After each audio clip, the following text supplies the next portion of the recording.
discutăm despre începerea unui nou sezon, 2015-16. Un sezon care vine după locul 4. Al doilea an care a urmat în primele 4 din România și a început să ne placă în prima parte a clasamentului.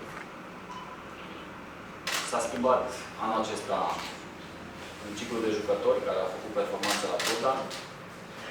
Au fost 4 ani de Liga Națională în care ne-am dus sus de tot. Am culminat cu participarea în cupele europene și medalia de bronz. Lucru foarte important pentru activitatea noastră.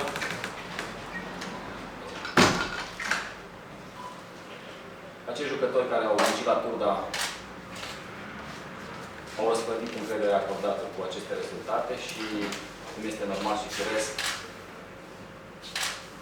ciclurile se mai și schimbă. În acest moment au plecat de la Turda, după cum bine știți, Călăudiu de Diu, care s-a dus la Târgu Jiu, Răzvan Sopca, care este la Ploiești, Claudiu Stâmpan, care este la Dinamo București, Poza Coșlevete la Cluj-Napoca, Alisie și Logos, care au semnat cu Satul Mare, și nu știu dacă l-au numit pe cineva. Fiecare dintre ei, după cum vedeți, au găsit angajament, nu au avut o problemă în acest sens. Chiar au fost solicitați de lucrurile la care sunt acum. În locul lor, am încercat, după solicitările antrenorilor noștri, după modul nostru de a gândi acest campionat care urmează și după ce am crezut noi că este mai bine pentru echipa aceasta aici la Turda, am adus niște jucători pe care am urmărit de mai de mult timp și unul dintre ei chiar nu am crezut că vom aduce vreodată la Turda.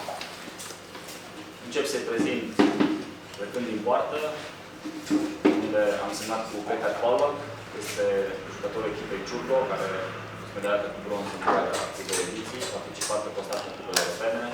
El este al treilea portar al echipei naționale ungare, practic un jucător de mare perspectivă, 25 de ani, în care antrenorul portarii a lucrat cu el 4 ani de zile acolo la Ciurgo și a fost alegerea lui după ce a măsurat tot ce a putut în acest sens. L-a ales, l-a dus aici la Turda, a fost bucuros să lucreze cu coachul Leverte în continuare și cred că acesta este și unul dintre motivele principale pentru care a venit la noi. Putem decât să ne bucurăm din acest punct de vedere.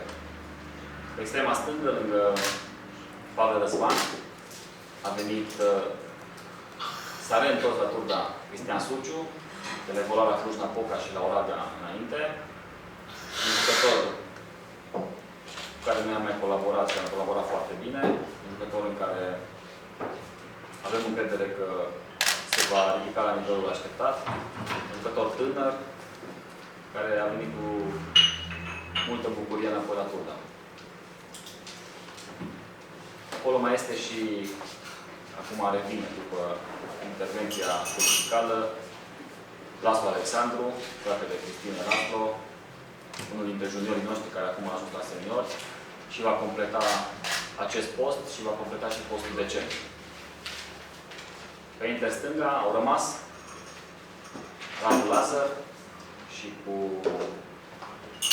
Georgica Cântec. Aceasta este, practic, componența postului de interstânga. Doi băieți ai noștri cu care sperăm să mergem cât mai sus. În ce privește postul de centru, a venit Ionuț Rotaru de la Bacău. Cred că nu are nevoie de o prezentare, doar așa în minimat. După 9 ani trecuți la Bacău, jucător component al echipei naționale a României, un centru care se pliază foarte, foarte bine pe tactica și ideea de joc a antrenorilor noștri, un jucător pe care mi l-am dorit foarte mult și care, iată, reușim să-l aducem la Turda pentru a face performanță, pentru a fi acolo sus, unde am obișnuit publicul nostru să fie. Alături de el va veni Silviana Mihaesi, fost medaliată bronz la Suceava, actualmente vine de la echipa CSM Oradea, fost coleg cu Georgica Cântec la acest club, un jucător tânăr, care nu vrea altceva decât să demonstreze că are valoare de a fi componenta unei echipe de prima ligă, din prima parte a clasamentului. Pe partea dreaptă, avem pe Cristiana Domnicăi, care va fi completat cu un jucător rus, Grigore Valexei, un inter dreapta masiv, un inter dreapta cu o forță de șut foarte bună, pe care îl aduce din Ungaria, de la echipa Bologna Furet. O echipă care a participat în grupele EHF Cup în ediția precedentă de campionat. A fost amedată cu bronz din campionatul maghiar.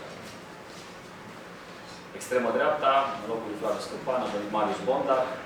Marius Bondar, de asemenea, ca și Ionuț Rotaru, unul dintre jucătorii de marcă din campionatul României, s-au bătut an de an la titlul Constanța din echipa Bacăului. Au decis să vină la noi, ei au fost și colegi de cameră acolo. Ne bucurăm foarte mult că îi avem aici la Turda. Cu nu mult timp în urmă, nici măcar nu ne puteam imagina că vor fi aici. Iată, au ales să vină la Turda și se pare că această echipă i-a atras prin perspectiva, prin prisma rezultatelor avute și cred că și modalitatea noastră de a lucra cu ei, pe care au aflat-o din mai multe direcții, a determinat să aleagă clubul nostru. El va fi ajutat pe postul de stăpân dreapta de tânărul nostru Roland Talmaier, momentan plecat pilot național, care se pregătește pentru campionatul mondial din Brazilia, la tineret. Un jucător de mare perspectivă, care credem noi că va cuceri acest post în următorii ani de zile și va merge sus până la echipa națională de seniori. Pe pivot, omul nostru, omul suflet, românul Nenad Savici, care îl știți cu toții și a dat viața pentru echipa asta, a jucat în toate condițiile, accidentat, epuizat și așa mai departe, inima acestui club. Va fi ajutat de un alt transfer, este vorba despre Mihail Niazura, pivotul național al Belarusului, 69 de selecții naționale, cu participarea la campionatul mondial din Qatar, unde a fost omul de bază a apărării naționale Belarusului. Ce pot să spun, este un lot nu foarte numeros, sunt practic 2 pe post. Și să nu uităm că mai am prezentat în poartă doar pe cel nou venit, îi avem pe Vlad Coman, juniorul nostru care deja este senior în acest an și avem mare încredere în el, și Ludovic Varo, portarul nostru constant, care an de an, de când este aici la Turda, și-a făcut foarte, foarte bine treaba, am încredere în continuare în ceea ce va face aici. Practic, acesta ar fi lotul. Îl avem pe Ionuț Ștef, care a trecut pe postul de antrenor secund, alături de Horațiu, și pe Raul Marian, care a preluat 2 grupe de copii. N-a ieșit din handbal.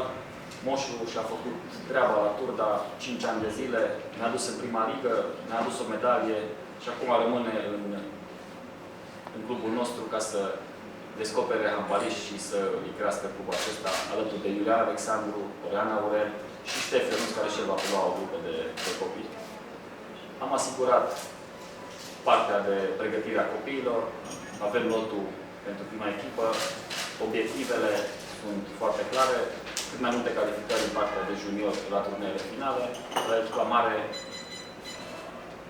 e din 2 puncte de vedere analiza. Dacă o luăm după bugete, ne-am dorit să ne calificăm în play-off.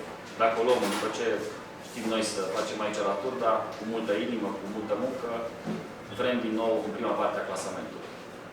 Sunt perspective bune în acest sens. Autoritățile locale, după cum ați observat, în ieșirile din presă, începând cu domnul primar, cu domnul Ștefănie, începând cu reprezentantul Consiliului Local, domnul Cristian Matei, colegii noștri din Consiliul Director, domnul Cristian Felezeu, care este aici de față, și domnul Sorin Bichiș, și-au arătat, alături de toți ceilalți factori de decizie, sprijinul necondiționat pentru activitatea noastră, au recunoscut-o ca fiind una care aduce pentru Turda un capital de imagine extraordinar alături de brandul Salina. Asta avem noi aici, de latură sportivă.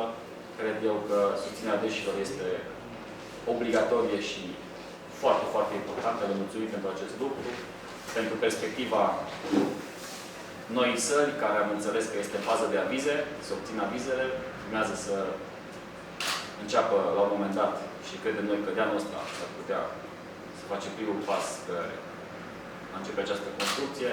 Așteptăm montarea parchetului undeva pe luna octombrie în sala de joc în care vom juca acest campionat, alături de suporterii noștri care au umplut an de an și meci de meci până la refuz sala, alături de dumneavoastră care ați avut grijă să afle lumea despre munca noastră și să ne criticați când a trebuit și să ne lăudați când am meritat.